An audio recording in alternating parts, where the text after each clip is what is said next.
Sa pagtatapos ng 30th Police Community Relations Month, naging matagumpay ang isinagawang PCR Month Culmination Ceremony ng Police Regional Office Bangsamoro Autonomous Region sa Salipada, Pendatun, Maguindanao del Norte.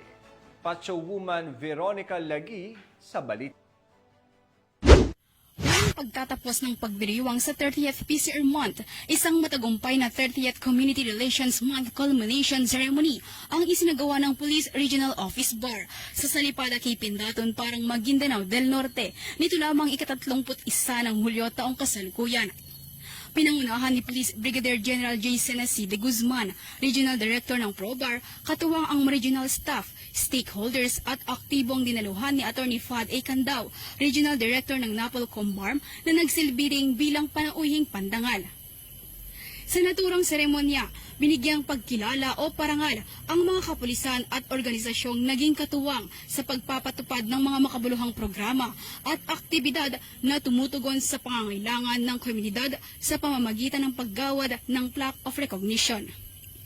Ang pagdiriwang ng 30th Police Community Relations Month Culmination ay naglalayong kililanin at ipagdiwang ang matagumpay na pagtutulungan ng kapulisan at sambayanan tungo sa pagpapanatili ng kapayapaan at kaayusan sa mga komunidad. Layunin din nitong bigyang pugay ang mga inisyatiba, programa at mga individual na naging bahagi sa pagpapatibay ng ugnayan sa pagitan ng pulisya at mamamayan sa ilalim ng temang sa bagong Pilipinas, ang gusto ng pulis, ligtas ka. Binigyang diin din ng naturang aktibidad ang pagpapalalim ng diwa ng pagkakaisa, malasakit at pagtutulungan para sa mas ligtas at mapayapang pamayanan.